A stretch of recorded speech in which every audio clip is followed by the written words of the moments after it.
Hello everyone, कैसे हैं आप सभी। आई होप आप सभी अच्छे होंगे। Welcome to New Horizon Academy. I am Yogesh. तो स्टूडेंट्स, अभी हमारे दो चैप्टर कंप्लीट हो चुके हैं और आज से हम chapter number 3 pair of linear equations in two variables start करेंगे। तो स्टूडेंट्स, ये भी एक इंपॉर्टेंट चैप्टर है और इस चैप्टर से भी काफी अच्छे क्वेश्चन एग्जाम में बनते हैं। तो स्टूडेंट, सबसे पहले हम समझते हैं लीनियर इक्वेशन क्या होती है। तो लीनियर इक्वेशन, जैसा कि मैंने आपको पहले भी बताया है, ऐसी पॉलिनोमियल या ऐसी आप इक्वेशन बोल दो 2x प्लस 3। अब अगर हमने ऐसी कोई इक्वेशन लिखी जिसमें जो हमारा वेरिएबल है x है और इसकी अगर हम पावर की बात करें तो कोई पावर नहीं होती, तो 1 होती है। तो ऐसी ही इक्वेशन जिसमें जो वेरिएबल्स होते हैं उसकी हाईएस्ट पावर अगर 1 है तो इन्हें हम बोलते हैं लीनियर इक्वेशन। यही आपकी होती है लीनियर इक्वेशन।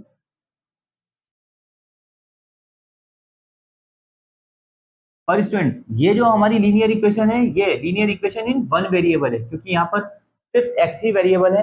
अब जो हमारा चैप्टर है, चैप्टर में हमें लीनियर इक्वेशंस इन टू वेरिएबल बोला गया है। तो वो क्या होती है वो आप समझिए। अगर हमने इसी इक्वेशन को इस तरह से लिख दिया 2x plus 3y is equal to 5। तो स्टूडेंट, अगर ऐसी कोई इक्वेशन आपको गिवन है, ये भी आपकी लीनियर इक्वेशन ही है। मींस अगर x की पावर हाईएस्ट पावर की बात करें तो 1 है और y की हाईएस्ट पावर की बात करें तो भी 1 ही है। तो इसी ऐसी इक्वेशन को हम बोलते हैं लीनियर इक्वेशंस इन टू वेरिएबल। और अगर वेरिएबल हम बात करें तो वेरिएबल इसमें टू वेरिएबल है, x एंड y। तो ये आपका हो जाएगा लीनियर इक्वेशंस इन टू वेरिएबल। तो स्टूडेंट्स, आई होप आप सभी को ये तो समझ आया होगा कि linear equation in two variable क्या होती हैं।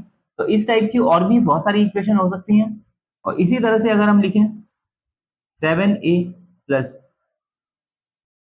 5b is equal to 3। तो स्टूडेंट्स, वेरिएबल आपके कुछ भी हो सकते हैं, एक्स वाई ए बी। तो ये भी आपकी लीनियर इक्वेशन टू वेरिएबल्स ही हैं क्योंकि इसमें भी वेरिएबल आपके ए और बी वेरिएबल होंगे। तो स्टूडेंट, सबसे पहले हम इस चैप्टर का थोड़ा सा इंट्रोडक्शन देखते हैं। तो स्टूडेंट, इस तरह से एक टेबल आपको बुक में गिवन है और ये टेबल एक वेरी इंपॉर्टेंट टेबल है और इस टेबल से रिलेटेड क्वेश्चन आपके एग्जाम में बनते हैं। तो स्टूडेंट, सबसे पहले हम समझते हैं ये क्या है। Compare the ratio, graphical representation, algebraic interpretation, pair of linear equations. तो ये होती क्या है, सबसे पहले हम इन्हीं को समझते हैं। तो स्टूडेंट, मैंने आपको इसमें थोड़ा शॉर्ट में टेबल बनाया है, आप लोग भी इस तरह से अपनी नॉलेज के लिए, अपने समझने के लिए बना सकते हैं। तो सबसे पहले हम पेयर ऑफ लीनियर इक्वेशन, अगर आपको पेयर ऑफ लीनियर इक्वेशन इस तरह से गिवन है वो आप समझ लीजिए थोड़ा सा। तो स्टूडेंट, सबसे पहले हम समझ लेते हैं कि a1/a2, b1/b2, c1/c2 क्या होते हैं। किस तरह से हम a1/a2, b1/b2 और c1/c2 को हम डिफाइन करते हैं। तो अगर आपको इक्वेशन इस तरह से गिवन है x minus 2y is equal to 0। दूसरी इक्वेशन आपको गिवन है 3x प्लस 4y और माइनस 20। अगर इस तरह से आपको इक्वेशन गिवन है तो आप समझिए। तो स्टूडेंट, अगर हम इन इक्वेशन से देखें तो a1/a2 की वैल्यू क्या होगी। तो a1 स्टूडेंट, यहाँ पर x का कॉफिशिएंट होगा a1। तो x का कॉफिशिएंट यहाँ पर क्या है, कुछ भी नहीं है। जब कुछ नहीं होता तो 1 होता है अपॉन a2। अब a2 आपका दूसरी इक्वेशन में जो x का कॉफिशिएंट है वो आपका a2 हो जाएगा। तो यहाँ पर क्या है 3। तो इस तरह से हमारा a1/a2 हो जाएगा 1/3। और स्टूडेंट, अब b1/b2 अगर हम देखें b1/b2, तो b1 क्या है यहाँ पर y का कॉफिशिएंट। अब स्टूडेंट, थोड़ा सा केयरफुली सुनना है। जो y का कॉफिशिएंट है यहाँ पर 2 है पर यहाँ पर माइनस का साइन है, तो आपको -2 माइनस के साइन के साथ में 2 को लिखना है, -2 अपॉन। और b2 क्या होगा आपका, जो दूसरी वाली इक्वेशन है लीनियर इक्वेशन, इसमें जो y का कॉफिशिएंट है ये आपका हो जाएगा b2। तो यहाँ पर हो जाएगा आपका 4 और साइन प्लस का है तो आपको माइनस नहीं लगाना है, प्लस में ही रखना है। ठीक है, उसके बाद C1 C2 देख लेते हैं। C1/C2, तो स्टूडेंट C1 क्या होगा, C1 हमारी होती है जो कांस्टेंट वैल्यू होती है इक्वेशन में। तो कांस्टेंट वैल्यू किसे बोलते हैं, कांस्टेंट टर्म वो टर्म होती है जिसमें कोई भी वेरिएबल नहीं होता, सिंपल वो नंबर होता है। तो अगर हम इसमें देखें तो कांस्टेंट क्या है आपका, कुछ भी गिवन नहीं है, तो 0 हो जाएगा यहाँ पर कोफिशिएंट। और अब यहाँ पर अगर हम देखें C2, तो इसके इक्वल में आप 0 लगा सकते हैं। C2 मींस जो दूसरी वाली इक्वेशन है इसकी कांस्टेंट टर्म यहाँ पर क्या है, -20। इस तरह से सबसे पहले स्टूडेंट आपको a1/a2 b1/b2 c1/c2 को इस तरह से फाइंड आउट करना है।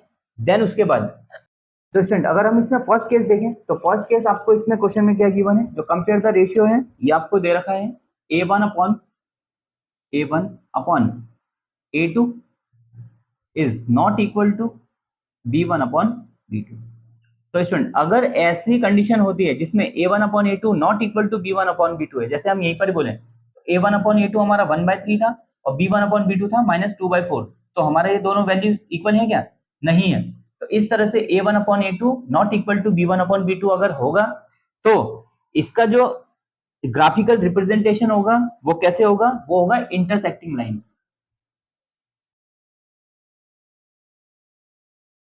Intersecting lines. तो स्टूडेंट जब हम ऐसी लीनियर इक्वेशन का जब ग्राफ ड्रॉ करेंगे तो इसमें आपकी जो दो लाइन बनेंगी वो इंटरसेक्टिंग लाइंस होंगी और एल्जेब्रिक इंटरप्रिटेशन इसे आप लिखेंगे एग्जैक्टली वन सॉल्यूशन, और ये हमारा होता है एग्जैक्टली वन सॉल्यूशन, और इसी को हम यूनिक सॉल्यूशन भी बोल देते हैं, यूनिक सॉल्यूशन। तो इस तरह से स्टूडेंट इसका एग्जैक्टली वन सॉल्यूशन होगा, और जब एग्जैक्टली वन सॉल्यूशन होता है तो उसे हम यूनिक सॉल्यूशन भी बोल देते हैं। अब पेयर ऑफ लीनियर इक्वेशन, इसे अभी मैं थोड़ी देर में समझाता हूं आपको। नाउ स्टूडेंट सेकंड केस देखते हैं। सेकंड केस में अगर आपको इस तरह से लीनियर इक्वेशंस गिवन है 2x plus 3y minus 9 equal to 0, और दूसरी इक्वेशन आपको गिवन है 4x plus 6y minus 18 equal to 0। अगर इस तरह से आपको pair of linear equation given है, देन हम इस तरह से अगर देखते हैं a1/a2 की वैल्यू क्या है, b1/b2 की वैल्यू क्या होगी, तो आप देखिए तो a1/a2 हमारा हो जाएगा a1, यहाँ पर जो ऊपर वाली इक्वेशन है इसमें जो x का कॉफिशिएंट है ये हो जाएगा a1, तो 2, और a2 आपका हो जाएगा 4, जो नीचे वाली इक्वेशन में x का कॉफिशिएंट है 4। अगर इसे हम कैंसिल आउट करें तो 2 1 जा 2 2 जा 4। नाउ b1/b2, तो b1 स्टूडेंट b1 क्या है? y का कॉफिशिएंट। अब y का कॉफिशिएंट यहाँ पर क्या है? 3 अपॉन, और नीचे वाली इक्वेशन में y का कॉफिशिएंट जो होगा वो आपका हो जाएगा b2, तो यहाँ पर है 6, और इसे भी जब हम कैंसिल करेंगे तो 3 1 जा 3 3 2 जा 6, ये भी आपका 1/2 हो जाएगा।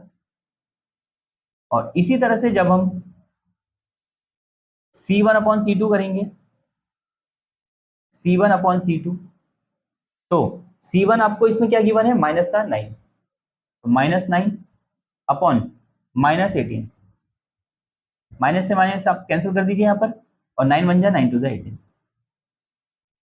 तो स्टूडेंट यहाँ पर c1/c2 हमारा 1/2 आ जाएगा। तो ऐसी इक्वेशन अब आप देखिए इसमें हमारा a1/a2 1/2 है, b1/b2 भी 1/2 है, और c1/c2 भी हमारा 1/2 है। अगर ये कैंसिल हो रहे हैं तो आप इन्हें कैंसिल करेंगे और सिंपलेस्ट फॉर्म में लेकर के आ जाएंगे। तो इस तरह से आपको a1/a2 b1/b2 और c1/c2 को फाइंड करना है। नाउ उसके बाद देखिए अब, तो अब जो ये कंडीशन है जिसमें आपको दे रखा है ये सेकंड केस क्या है आपका, a1/a2 is equal to b1/b2 is equal to c1/c2। अगर ऐसे आपको कंडीशन गिवन है a1/a2 equal to b1/b2 is equal to c1/c2, then क्या होगा? तो इसका ग्राफिकल रिप्रेजेंटेशन होगा वो क्या होगा? Coincident line. Coincident lines means क्या हुआ? कोइंसिडेंट लाइन का मतलब स्टूडेंट होता है एक लाइन के ऊपर ही दूसरी लाइन आपकी ड्रॉ होगी। अगर आप ग्राफ बनाते हैं इनका तो एक लाइन के ऊपर ही दूसरी लाइन कोइंसाइड हो जाएगी। तो स्टूडेंट एल्जेब्रिक इंटरप्रिटेशन इसका हो जाएगा infinitely many solutions.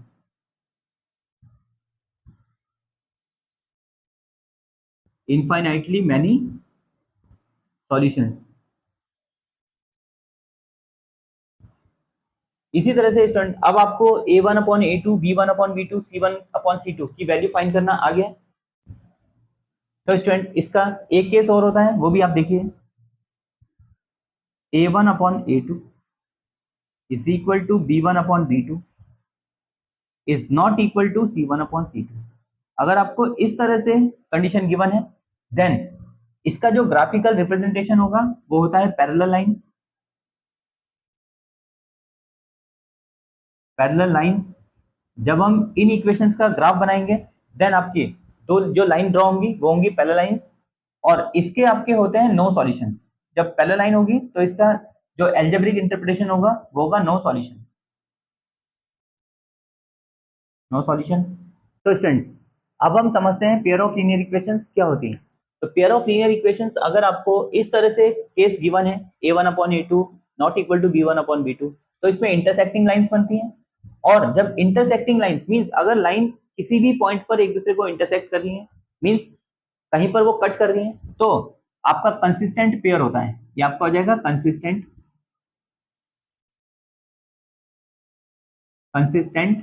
Pair. Next student, next हम देखते हैं, अगर आपको A1/A2 is equal to B1/B2 equal to C1/C2 given होता है, तो इसमें हमारा जो ग्राफिकल रिप्रेजेंटेशन बनता है वो बनता है कोइंसिडेंट लाइंस। तो कोइंसिडेंट लाइंस क्या होती हैं? एक लाइन के ऊपर ही दूसरी लाइन जब ड्रॉ होती है तो उसे हम बोलते हैं coincident line.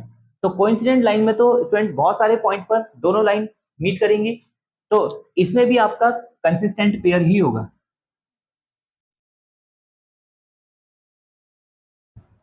Consistent pair. Now अब हम बात करते हैं लास्ट केस, जिसमें आपको A1/A2 equal to B1/B2 not equal to C1/C2 given है। तो ऐसे जो केस होता है इसका ग्राफिकल रिप्रेजेंटेशन होता है पैरेलल लाइन। तो स्टूडेंट पैरेलल लाइन में कहीं पर भी दो लाइन इंटरसेक्ट होंगी?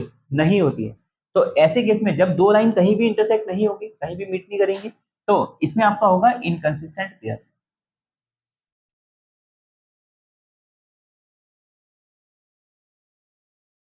Inconsistent pair. तो स्टूडेंट इस टेबल को आपने बहुत केयरफुली अपने माइंड में रखना है, और इससे रिलेटेड आपके एग्जाम में क्वेश्चन भी जरूर बनते हैं। तो स्टूडेंट इस टेबल को एक बार फिर से क्विकली समझ लेते हैं। तो अब A1/A2 B1/B2 हम कैसे फाइंड आउट करते हैं वो आपको मैंने बता दिया। अब आप यहाँ समझिए, आप इस तरह से शॉर्ट में अपने नोटबुक में टेबल को बना करके भी रन कर सकते हैं। तो सबसे पहले कंपेयर द रेशियो A1/A2 अगर नॉट इक्वल टू B1/B2 आपको गिवन है, देन ग्राफिकल रिप्रेजेंटेशन इसका होगा इंटरसेक्टिंग लाइंस, और एल्जेब्रिक इंटरप्रिटेशन होगा इसका एग्जैक्टली वन सॉल्यूशन। मींस जब एक पॉइंट पर दो लाइन इंटरसेक्ट कर रही हैं तो इसका एक ही सॉल्यूशन होगा, एग्जैक्टली वन सॉल्यूशन, क्योंकि ये एक ही पॉइंट पर इन्होंने आपस में इंटरसेक्ट किया है। दूसरा, और जब लाइन किसी एक पॉइंट पर इंटरसेक्ट कर रही है मींस मीट कर रही है, तो ऐसे में आपका बनता है कंसिस्टेंट पेयर। इस तरह से आप लोग रन करेंगे। दूसरा, अगर आपको A1/A2 equal to B1/B2 is equal to C1/C2 given है, तो इसमें कोइंसिडेंट लाइंस बनती हैं, और कोइंसिडेंट लाइंस क्या होती हैं? एक लाइन के ऊपर ही दूसरी लाइन बनेगी।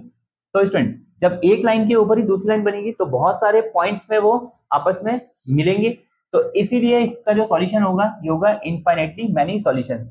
और जब दो लाइन आपस में मिल रही है, बहुत सारे पॉइंट में मिल रही है, तो इसमें भी आपका कंसिस्टेंट पेयर ही होगा। नाउ लास्ट केस देखते हैं, अगर A1/A2 is equal to B1/B2 not equal to C1/C2 given है, तो इसका ग्राफिकल रिप्रेजेंटेशन होगा पैरेलल लाइंस, और एल्जेब्रिक इंटरप्रिटेशन जब दो लाइन आपस में मिलेंगे ही नहीं तो कोई सॉल्यूशन नहीं होगा, नो सॉल्यूशन, और इसमें आपका होगा इनकंसिस्टेंट पेयर।